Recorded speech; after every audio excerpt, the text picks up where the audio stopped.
So after 4 weeks with the iFlyTek AInote 2, I can officially say this thing changes everything, but not always in the way that you'd expect. So in today's video, I'm going to break down what I love about the device, what frustrates me about the device, and really what downright terrifies me about it. So real quick, if you watched some of my previous videos, you probably know what my 3 use cases are for e-ink devices. First and foremost, it's using it for taking notes in the office. I virtually live in meetings every day. My days are just full of meetings 5 days a week. And I'm a very heavy note taker in those meetings. My second use case is in church and in daily devotionals that my wife and I do. I like to capture the takeaways from those particular things and then help them or use those notes to help me grow spiritually. And then third is as a daily journal to log my thoughts, my feelings, how the day went, really to record events so that I can go back at, sometime later and recall that if I need to. So let's start with the good, and there's a lot of good. I mean, there's a lot of things that I love about this device. First of all, how thin and just crazy light this thing is. I mentioned in the first video that I did of this 4 weeks ago that it holds the Guinness Book of World Records for the thinnest tablet device out there. Along with that thinness also goes just an incredibly lightweight device. Not quite 10.5 ounces total weight. That's without the cover, of course, but the cover is so thin, as you can see, it really doesn't add a lot of bulk to the device. So it's a pretty good package as it sits. The screen on the device is absolutely a joy to work with. So this, as I mentioned before also, this is the same screen that is used on the VIWOODS AI paper and the SUPERNOTE Manta. It's a 10.65-inch Carta 1300 Mobius screen, which means it's a flexible screen. Not prone to damage like a glass screen would be. Of course, you could certainly damage that, but it's a joy to write on. It has a little bit of give when you're writing on it. It adds a little bit more to the handwriting feel. But it's just a beautiful screen. A lot of high contrast on this. We talk about how white an e-ink screen is, and white's really not the right word. This is white. The screens certainly are not white. They do have a kind of a gray hue to them, but it's really just how close can you get to, I guess, the highest white contrast that you can have on here.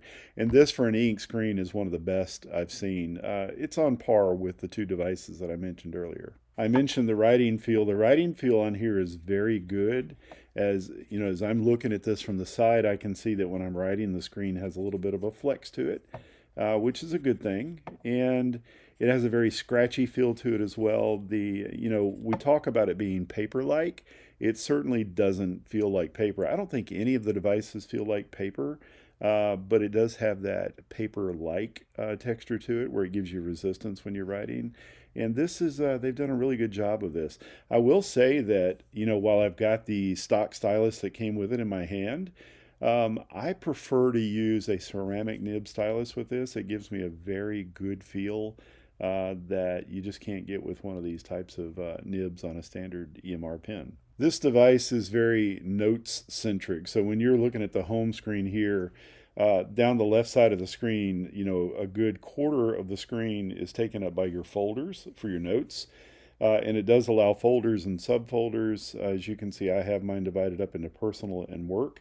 And I use the same file structure on all of my e-ink devices. And I'll do a video on how I stay organized between the devices, probably within the next few days as well. But very note-centric. I really like that. I'm a note-taker first. What I use e-ink devices for are primarily note-taking, secondarily for, reading, also some calendaring, some to-do lists, and but some of that stuff I tend to do on other devices. But I really love the fact that, given that I'm 85% a note-taker, this is a note-taker's device for sure. But I've also found that I've been doing reading on this device, and so this is not Kindle. This is a Bible app. It's called the Olive Tree Bible Study app. But I found that I love to read on this device. The text is just very clear and crisp. It's got a very high contrast level with the background of the screen. And I find that I just really love it. I do find ghosting on the screen occasionally, but they give you a very simple gesture to be able to get rid of that ghosting. Just take 2 fingers double tap, and it clears up all the ghosting right away. But that's just a really good experience for reading. I also love the calendar app on this thing, so it has a lot of features on there. You know, one of the things that I like to be able to do on an on-device calendar is to be able to write like in a memo area, and this certainly allows you to do that. I like that this has a ruled line template, although there's no way to change the spacing of the template or get a different template in there. This is pretty good spacing for how I write, and suits me well. I know probably won't suit everybody well. Also, you have a task list in here. You can add things to the task list via handwriting here just by tapping on the area. Well, you can actually just write on the area. I told you wrong. You can just write on the area, and when you're finished, it'll convert that into text. And you can say, I want to accept that, and now I have a new to-do item. I don't typically use a to-do list on a device. I'm pretty tied to Microsoft To Do for my work. I have to have it available on my computer. But I also am able, because this has Google Play, I can download the To Do app on Microsoft from the Google Play Store and make that work. But it also has focus stars where you can highlight stuff in your notes and then get back to that really quickly if it's something that's very important. It happens not to be a to-do item, but it's something that you want to remember for later. That's a very cool feature as well. This also does sync to Google Calendar, so you can have your Google Calendar on there as well. Handwriting search is also implemented very well, and it's very fast. I'll show you real quick. I'll look for a word that is pretty obscure, the word scariest. I had that in my e-ink dad joke video, was the last video that I put out. If you haven't seen that, my Frankenstein device that I built, I did come up with my own e-ink related dad jokes. Kind of funny, or at least I think they're funny. Maybe it's because I created them, but you know, if I come in here, it will not only bring me to the note where that's at, it highlights the word that I was looking for. There are many YouTube reviewers out there that have their own scientific methods that they've developed for battery life testing. I haven't done that yet. I would rely on some other YouTubers like, Jeffrey Moss and some others that do those types of tests, and would say, go out and check out their videos. I will tell you anecdotally, though, that the battery life on this is very good, being a non-front lit black and white screen. I do seem to get a little bit better battery life on this than I do on my other ink devices, but that's only anecdotal in nature. The partner app for your phone, whether that be iOS or Android, is very well written. It's very well implemented. As you can see here, I've got the same folder structure that I had on the device itself. I've got a listing of all my notes here. When I'm in the All Note section, I can certainly go into my tablet tech, which is where I have got my notes stored that I'm willing to share for this video. It's things that I'm, are not sensitive in nature. I can go in and look at my notes here. I can also create a new note with the plus sign down here. I can give it a title. I can enter text. I can also add photos. I can do camera capture. And see, here's one of the frustrations I'll bring up later, but you see the Chinese characters that pop up in my camera. But anyway, I can add pictures from, there's one in my bathroom. I can select that and save it. And now that's in my notes. Here's a Chinese character again. I think that's okay. That is syncing. Now when I look at the device, it has had a minute or so to sync. I can come back and find that test file. There is my text. There's the picture that I loaded. Of course, I can handwrite on top of that if I want to. Just very cool to be able to do that with the partner app. So all that is very cool stuff, and I love it very much. But the superpower of this device, I think I mentioned this in the last video, is that 4-microphone array, the ability to record meetings, sermons in church, devotional time, or even your personal journal if you wanted to dictate that to the device. You can do that. And it has an incredibly long recording time. You can record up to 4 hours and 40 minutes in a single continuous recording. Then if you're in that note and you need to continue recording, you just start a second recording and it'll go inside that same note, and you can do another 4 hour and 40 minutes. So it's a very powerful recording system. What is the superpower of this is your ability to either transcribe that to text or to summarize that if you don't want all the details of every little word that was said. So my wife and I, in the morning, we do a little morning devotion time. We listen to some, 10 or 15-minute videos on Right Now Media. And we're doing one with Pastor J.D. Greer on the Christmas story, the Advent.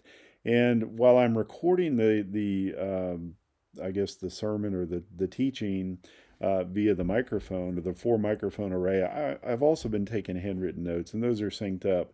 But what's really cool is that you have a complete transcription of what was said word for word, and is very accurate. There's sometimes, as you're watching the transcription go by, it gets some things wrong. But when you do a meeting summary, if you come up here and click on this and you do meeting minutes, you don't get anything inaccurate at all. It really does a fantastic job of transcribing that. But there's some frustrations associated with that. So let me show you. So this was the initial meeting minutes that was created from the voice recording from the devotional this morning by J.D. Greer. So when you do that, when you hit this and you say, I want some meeting minutes, it comes back with this nice looking preview with bold headers and bullet points, discussion points. It's just a really good summary of what was said in the voice recording. But then you have the option of inserting that into the note. And here's where the frustration comes in. And I went ahead and fixed this version so you're seeing what the preview looks like. But when you tell it to insert it into the note, I'm going to get back up to the top of this thing and show you. This is what it looks like after I fixed it. I don't know if you can see that there's a little, dotted line in between these sections or whatever. I leave that in there. I could take it out. But here's what it looks like when you first put it in. So the frustrating thing for me is that it puts a space after every header, every section, every bullet point. And then to make this not take up so much room on the page, I have to go into text, and I just begin to back all those spaces out, with the exception of the dotted line I said. And this, it only takes a minute or so to go in and do this, but it just looks better without all the spaces. Now, I know that there was an update, or there is going to be an update where they're fixing spaces in the transcription. And, I'm going to trust that that actually gets done. Or iFlyTek, if you're watching this is something that you need to work on. I am on the latest update. It just came out a few days ago. So it is not a feature yet in the device. But if I just put up with those little nagging inconsistencies, and I go in and fix that. Like I said, it's 60 to 90 seconds to go in and fix the note, and then when it's finished, I've got something that is very nicely formatted. I take out some stuff up here too, like location, attendees, facilitators, so on and so forth, and I also take out meeting minutes and then just use the topic as my header. But I won't go into that into the video. I've already mentioned another frustration with the Chinese text that pops up. It's not a deal breaker, but it is a little bit something that they need to clean up. One of the things that they do need to fix is the fact that sometimes OCR, when you're creating to-dos or titles using the smart pen, and if you're, instead of me demonstrating that yet again in this video, if you want to go back and watch my previous one, sometimes the OCR is not the best. When you're creating the to-do with the smart pen, you can either write a circle and it captures everything between, a certain section of lines, and it sometimes gets that wrong. It's better to just lasso what you're trying to make it to do, and on the pop-up menu, tell it to join task, I believe is what it says there. And then you get a much better OCR result. One other very minor thing that just kind of annoys me is that the cover, I know that they're trying to be thin and light with this cover, but it is very thin and it's very light, but I would prefer something a little bit more substantial. I think I've seen on Amazon where they have leather covers available, and I think I may try to get one of those to cover this as well, to give it may give it a little bit more heft, but I think it'd give it a little bit more protection as well. Not a bad cover here. Certainly doesn't add to the weight of the device or the bulk of the device at all, but I would prefer something a little bit more substantial. So there are some things about the device that actually scare me a little bit. So let me talk about that. So it is very, very good at recording meetings. And it has shown me how horrible of a listener I am. My wife has been trying to tell me this for years, and I haven't listened to her. No pun intended. Maybe there was a pun intended. But I'm a horrible listener. So when I go back and when I record a meeting, I record a sermon, a daily devotional, it's amazing when I'm doing those handwritten notes, how much I'm missing because I'm not fully engaged. I'm trying to capture that one nugget that I got from the speaker on my, handwritten notes, and I've missed everything that's happening, in the meantime while I'm writing all that. I have gone back and looked at the AI meeting notes from work meetings or, from any of those other recordings that I do. And I've been astounded at the number of things that were said in that meeting that I missed, because I was handwriting. So here's what scares me. I have been probably the last week or so not taking handwritten notes in those meetings or in those sermons. I've let the iFlyTek AINote handle the meeting transcription, the meeting summaries, capturing everything that I wouldn't ordinarily hear. And I've been engaged in the meeting. I've been an active participant in the meeting, trying to hone my listening skills to make sure that I hear everything, I can interact as well. Also, it does help with my interaction as well, because the more that I hear, the more I'm able to challenge, contribute to, and so on and so forth. It has amazed me how much my e-ink habits have distracted me from what I'm trying to capture on my e-ink. So the other thing that scares me sort of ties into that. Will this device or something like it doesn't have to be this device. It could be, like the Claude Note Pro. It could be any number of devices that have the ability to listen, transcribe, and then summarize. Will that replace e-ink?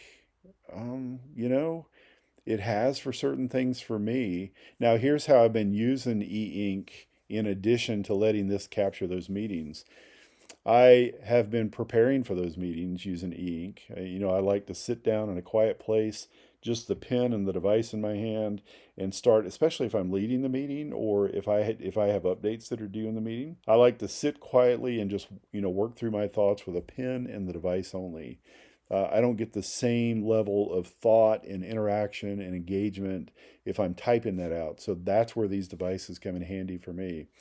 And then as I'm looking at the AI summaries of the meetings, I do go through and I try to extract, what are the most important things for me? What are the things that I need to learn from, act on, those types of things. And then sometimes I'll go out into another note and I'll summarize just that piece of it for myself. So it has, while I've been using this AI Note 2, it has transformed the way that I've been using the device. And it just makes me wonder if that's going to change even more going forward in the future. So what's next for me and the iFlyTek AI Note 2? So I think I've said in my previous video where I ranked my top 10 devices, the BOOX Note Air 5C is my current everyday carry. It's my device of choice. I've said that, that's going to be my main carry. It's certainly not my only carry. I have 17 different e-ink devices that I'm able to write on, not including Kindle, Colorsoft, small readers only. So I am really invested in e-ink devices. I love e-ink devices. I love writing on e-ink devices and reading on e-ink devices. So the Note Air 5C is my primary device, but I also use the SUPERNOTE Manta very regularly. I also use the Remarkable Paper Pro very regularly. And then a smattering of the other devices I try to keep on top of, software updates and try to make sure that I don't grow rusty in, my knowledge of those devices. So I do use each of those devices on occasion. Sometimes I'll just grab the Kindle Scribe and take it to work with me just so that I can stay on top of what is fresh and, changed about the Kindle Scribe, or just so that I can remember why I love that device in the first place. So that's kind of how I work with ink. I'm going to do another video, probably in my next video, on how I keep all my notes organized when I'm using 17 different devices. So stay tuned for that.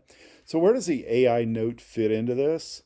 I think it's probably earned its place maybe possibly in certain work meetings. So in my job, probably in yours as well, probably for law and company policies, is that in order to record a meeting, you need the consent of everybody that's in that meeting to be able to do it. And certainly I ask for that consent before I do it.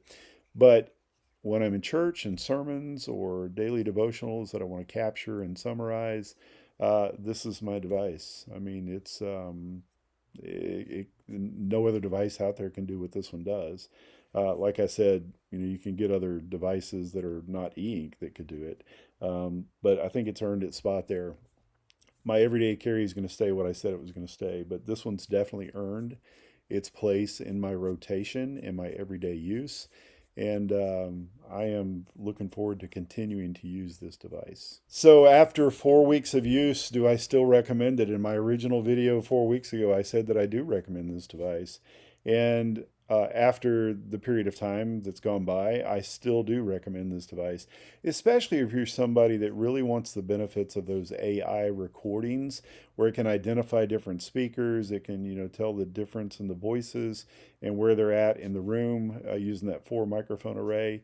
If that's something that you could benefit from, this is the device for you. If you want something thin and light with a great black and white screen, no front light, this would be the device for you. Now, it's not as feature rich in its note-taking, app as you would find on a BOOX or a SUPERNOTE. It's not as complete as those are. So if you're willing to, understand and deal with the feature set that you have here, it's not bad. It's certainly a lot better than what you get on something like a Remarkable. And I'm not saying that to slam Remarkable. I love Remarkable. As I mentioned earlier, it's in my daily device use.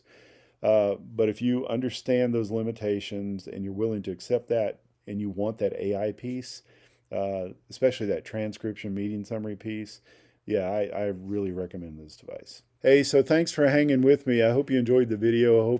Hopefully you found it helpful. If you did, please consider liking the video. Really consider subscribing to the channel. We are one of the fastest growing e-ink channels on YouTube right now, and I really appreciate your support in doing that. And I'll see you in the next video.